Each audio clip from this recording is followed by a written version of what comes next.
नमस्कार साथियों, स्वागत है आप सभी का आईसीएस क्लासेस। आप अच्छे होंगे, स्वस्थ होंगे और अच्छे से यूपी पुलिस की तैयारी चल रही होगी, क्योंकि अब आपके एग्ज़ाम में ज़्यादा समय ना बचा है, इसलिए तैयारी में लगे रहिए और अच्छे से तैयारी कीजिए।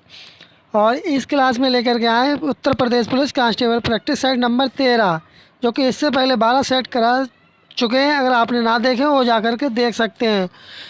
इन साइटों में आपको इन्हीं साइटों से बहुत सारे प्रश्न हूबहू एग्ज़ाम में देखने को मिलेंगे, इसलिए क्लास को पूरा देखें, कहीं से भी थोड़ा सा भी स्किप ना करें।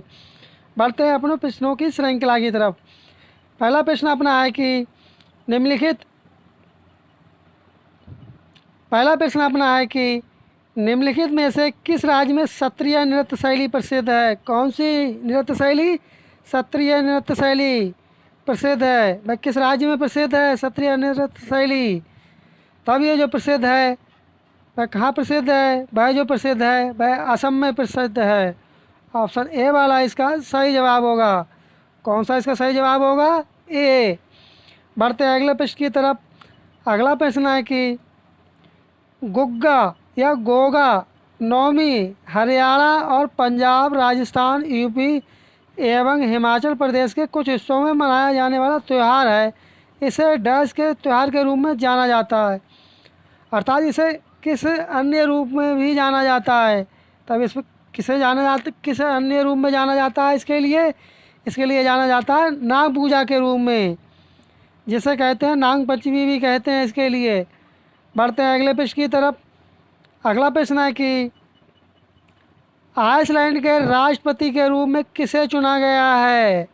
क्योंकि एक प्रश्न आपको राष्ट्रपति या प्रधानमंत्री से अवश्य देखने को मिलेगा एग्ज़ाम हाल के लिए। इसके लिए अलग से सेपरेट वीडियो बनाएंगे, जो कि इम्पोर्टेंट टाइप के क्वेश्चंस होंगे। तब इसका कौन सा ठीक हो जाएगा? तब इसका जो ठीक हो जाएगा वह हो जाएगा आपका हल्ला टॉम्स। क्या हो जाएगा? हल्ला टॉम्स डॉटेर। क्या हो जाएगा? हल्ला टॉम्स डॉटेर। कौन है जिन्हें राष्ट्रपति चुना गया है? कहाँ का? आइसलैंड का। अगला प्रश्न है कि सूचना प्रौद्योगिकी के सब प्रमुख केंद्रों में से एक सिलिकॉन वैली डैश में स्थित है। तब ये कहाँ पर स्थित है? ये जो स्थित है कैलिफोर्निया में। आपने इसका क्या जवाब दिया? कमेंट करें। और आपने कितने प्रश्नों का सही जवाब दिया कमेंट बॉक्स में अवश्य बताएं। निम्नलिखित में से कौन नोबेल पुरस्कार विजेता है जिसे सूक्ष्म वित्त प्रणालियों के जनक के रूप में भी जाना जाता है? तब ये किन्हें जाना जाता है? ये जाना जाता है मोहम्मद यूनुस के लिए। ऑप्शन डी वाला इसका सही जवाब होगा। किसे जाना जाता है? मोहम्मद यूनुस के लिए। बढ़ते हैं अगले प्रश्न की तरफ। अगला प्रश्न है कि जून 2024 में किसमें? जून 2024 में प्रतिष्ठित वार्षिक हिंदी साहित्य भारती पुरस्कार से किसे सम्मानित किया गया है? तब ये किसे सम्मानित किया गया है? ये जो सम्मानित किया गया है किसे किया गया?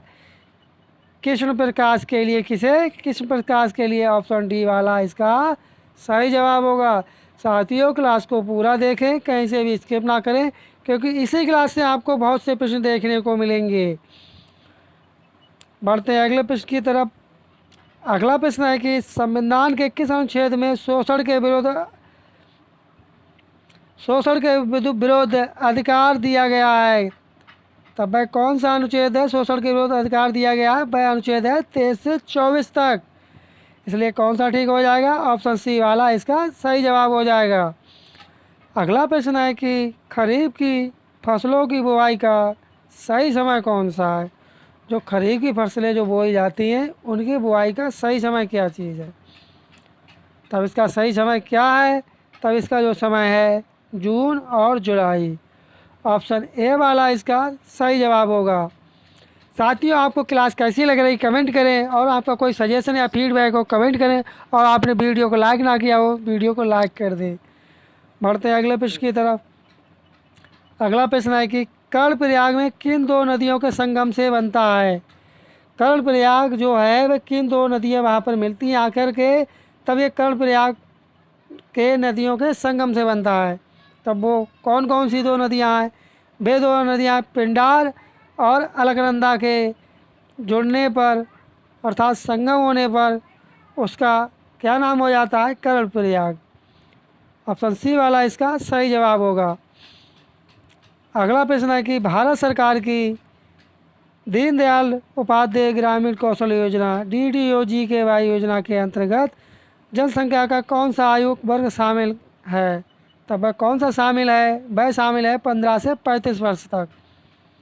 ऑप्शन सी वाला इसका सही जवाब होगा। अगला प्रश्न है, किस ग्रह को भोर का तारा भी कहा जाता है? तब किस ग्रह को भोर का तारा या सांझ का तारा कहते हैं? तब ये किसे कहते हैं? ये कहते हैं शुक्र के लिए। ऑप्शन सी वाला इसका सही जवाब होगा। बढ़ते हैं अगले प्रश्न की तरफ। अगला प्रश्न है, मुंबई अंतर्राष्ट्रीय फिल्म महोत्सव का कौन सा संस्करण 15 जून से 21 जून 2024 तक मुंबई में आयोजित किया गया? तब वह कौन सा संस्करण था? तब ये कौन सा संस्करण था? ये जो संस्करण था 18वां संस्करण था। साथियों, आपने चैनल को सब्सक्राइब ना किया हो, चैनल को सब्सक्राइब कर दे, वीडियो को लाइक कर दे और नोटिफिकेशन बेल आइकन दबाना ना भूलें, जिससे आपको समय समय पर नोटिफिकेशन मिल सके और हमें मोटिवेशन मिल सके। बढ़ते हैं अगले प्रश्न की तरफ। अगला प्रश्न है, शहद में मिलावटी शर्करा विलयन की जांच करने के लिए नमूने में रुई की बत्ती भिगोकर उसे माचिस की तीली से जलाया जाता है। मिलावट की पुष्टि होती है? यदि क्या हो तब उसकी पुष्टि होगी कि उसका कैसा कलर होना चाहिए? तब इसका सही जवाब होगा, यह चटचटाहट की ध्वनि के साथ जलता है। जब उसमें माचिस की तीली दिखाएंगे शहद में या आग दिखाएंगे तब वो चटर चटर की आवाज़ उसमें से आती है। तब इसलिए कौन सा सही जवाब हो जाएगा? ऑप्शन डी वाला इसका सही जवाब हो जाएगा। अगला प्रश्न है कि सीमा सुरक्षा बल, जिसे BSF के भी नाम से जाना जाता है, बॉर्डर सिक्योरिटी फोर्स जिसे कहते हैं, किस सीमा की सुरक्षा के लिए जिम्मेदार है? अर्थात किस सीमा पर इन्हें लगाया जाता है? तब इसका सही जवाब क्या होगा? तब इसका होगा भारत पाकिस्तान सीमा। ऑप्शन सी वाला इसका सही जवाब होगा। अगला प्रश्न है, चीन की महान दीवार किस उद्देश्य से बनाई गई थी? तब ये किस पर्पस या उद्देश्य से बनाई गई थी? तब ये जो बनाई गई थी सैन्य रक्षा के उद्देश्य से। ऑप्शन बी वाला इसका सही जवाब होगा। अगला प्रश्न है कि भारत की जनगणना 2011 के अनुसार किस राज्य या केंद्र शासित प्रदेश में लिंगानुपात सबसे कम है? तब कहाँ पर जो सबसे कम लिंगानुपात है आपको बताना है, क्योंकि इससे संबंधित आपको एक प्रश्न देखने को अवश्य मिलेगा। तो कहाँ है? दमन और दीव का सबसे कम है। ऑप्शन सी वाला इसका सही जवाब होगा। और साथियों, सबसे ज़्यादा किस राज्य का लिंगानुपात है? आप ये कमेंट बॉक्स में बताएं। अगला प्रश्न है कि वित्तीय वर्ष 2024-25 के लिए उत्तर प्रदेश का कुल बजट व्यय कितना है? तब कुल बजट व्यय कितना है? क्योंकि आपको साथ मैं बताना चाहूँगा, आपको एक प्रश्न बजट से संबंधित देखने को अवश्य मिलेगा, इसलिए बजट को अच्छी तरह से देख लें। और ये प्रश्न है मोस्ट इम्पॉर्टेंट क्वेश्चंस है, इसलिए इसे अच्छी तरह से याद कर लें। तब ये कितनी धनराशि है? ये जो धनराशि है 7.36 करोड़। कितनी? 7.36 लाख करोड़। ऑप्शन बी वाला इसका सही जवाब हो जाएगा। अगला प्रश्न है कि दिल्ली सल्तनत की दरबारी भाषा थी, तब इसकी दरबारी भाषा क्या थी? इसकी जो दरबारी भाषा थी वह फारसी भाषा थी। बढ़ते अगले प्रश्न की तरफ। ग्लोबल फॉरेस्ट वॉच के अनुसार भारत ने 2000 के बाद से 10 वृक्षों का आवरण खो दिया, अर्थात कितने % वृक्षों का आवरण खो दिया? तब कितने % खो दिया है इसने, भारत ने? ये जो खो दिया है 2.33 मिलियन हेक्टेयर का बना आवरण भारत का कम हो चुका है। बढ़ते अगले प्रश्न की तरफ। मोहनजोदड़ो के विशाल स्नानागार की आकृति कैसी थी? तब ये कैसी आकृति थी जो मिली थी? ये जो आकृति थी वह आयताकार थी। ऑप्शन ए वाला इसका सही जवाब होगा। निम्नलिखित में से किस नेता ने बिहार में 1857 के विद्रोह का नेतृत्व किया था? तब ये किसने इसका नेतृत्व किया था? ये किया था कुंवर सिंह ने। ऑप्शन डी वाला इसका सही जवाब होगा। बढ़ते अगले प्रश्न की तरफ। अगला प्रश्न है कि AFC महिला एशिया कप 2026 की मेज़बानी कौन करेगा? अर्थात कौन सा देश करेगा मेज़बानी? ये जो मेज़बानी करेगा, ये जो करेगा ऑस्ट्रेलिया करेगा। साथियों, आपने वीडियो को लाइक ना किया हो, वीडियो को लाइक कर दें, चैनल को सब्सक्राइब कर दें। उत्तर प्रदेश सरकार की मुख्यमंत्री विद्युत उपभोक्ता योजना का उद्देश्य क्या है? तब इसका उद्देश्य क्या है आपको बताना है। इसका उद्देश्य है बिजली उपभोक्ताओं को सब्सिडी प्रदान करना। ऑप्शन सी वाला इसका सही जवाब होगा। अगला प्रश्न है कि निम्नलिखित में से कौन सा किसी देश का मौलिक कानून है जो सरकार के विभिन्न अंगों की रूपरेखा और प्रमुख कार्यों को निर्धारित करता है? तब इसका सही जवाब क्या हो जाएगा? इसका सही जवाब हो जाएगा संविधान। ऑप्शन सी वाला इसका सही जवाब होगा। अगला प्रश्न है कि श्री जगन्नाथ जी मेला में आयोजित किया जाता है। बताना कि श्री जगन्नाथ जी मेला कहाँ पर लगता है? कटक में लगता है, संबलपुर में लगता है, या जयपुर में लगता है, या अलवर में लगता है? तब ये मेला कहाँ पर लगता है? ये जो मेला लगता है अलवर में लगता है।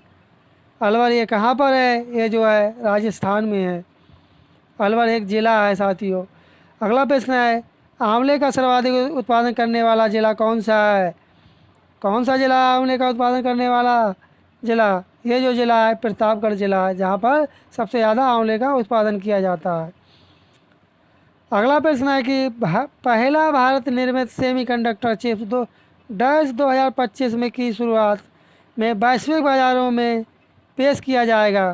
तब कौन सा पेश किया जाएगा? ये पेश किया जाएगा माइक्रोन। ऑप्शन बी वाला इसका सही जवाब होगा। अगला प्रश्न है कि फिल्म पुरस्कार 1967 के प्रसिद्ध गीत मेरे देश की धरती सोना उगले के गायक कौन थे? तब इसके गायक कौन थे? इसके जो गायक थे महेंद्र कपूर थे। ऑप्शन डी वाला इसका सही जवाब होगा। अगला प्रश्न है निम्नलिखित में से कौन सा एक क्रांतिकारी काकोरी ट्रेन कांड से संबंधित नहीं था? कौन था जो काकोरी कांड से संबंधित नहीं था? आपको बताना है साथियों। ये जो संबंधित कौन नहीं था? राजेंद्र लाहिड़ी भी थे, अशफाक उल्लाह खां भी थे, लेकिन खुदीराम बोस नहीं थे, रोशन सिंह भी थे। इसलिए इसका ऑप्शन सी वाला इसका सही जवाब हो जाएगा। बढ़ते हैं अगले प्रश्न की तरफ। अगला प्रश्न है कि निम्नलिखित में से किस शहर में भारत की पहली अंडर वाटर ट्रेन परियोजना शुरू की गई है? अर्थात पानी में चलाने वाली परियोजना शुरू की गई है। तब कहाँ की गई है? पटना में की गई, कोलकाता, इलाहाबाद या हरिद्वार में? तब यह कहाँ चालू की गई है? ये चीज़ की गई है कोलकाता में। अगला प्रश्न है अंतर्राष्ट्रीय मजदूर दिवस 1 मई को मनाया जाता है। भारत में यह पहली बार कब मनाया गया था? मनाया तो एक मई को जाता, लेकिन भारत में कब मनाया गया पहली बार, यह बताना है। ये जो मनाया गया था 1923 में मनाया गया था। अगला प्रश्न है कि सोनभद्र जनपद में निम्नलिखित धातुओं में से कौन सी पाई जाती है? नीचे दिए गए कोड में से सही उत्तर चयन करें। तब कौन कौन सी धातु है जो कोड में दे रखी जो सोनभद्र में पाई जाती हैं? तब कौन सी पाई जाती है? आपकी यूरेनियम नहीं पाई जाती है, एंडालूसाइड भी पाई जाती है, पायराइट भी पाई जाती है और डोलोमाइट भी पाई जाती है। तब कौन सा ठीक हो जाएगा? 2, 3, 4 वाला। ये किस में है? ये है ऑप्शन बी में। बढ़ते हैं अगले प्रश्न की तरफ। अगला प्रश्न है कि लिम्बा राम किस खेल से संबंधित हैं? तब ये किस खेल से संबंधित है? ये जो संबंधित हैं तीरंदाजी से संबंधित हैं। साथियों, आपको वीडियो कैसी लगी कमेंट बॉक्स में अवश्य बताएं, और आपने वीडियो को लाइक ना किया हो वीडियो को लाइक कर दें। कौन सी बीमारी मादा एनाफिलीज मच्छर के कारण से होती है या होती है? तब कौन सी बीमारी होती है? चेचक होती है, मलेरिया, काला ज्वर या हैजा? तब कौन सी बीमारी जो होती है मादा एनाफिलीज से?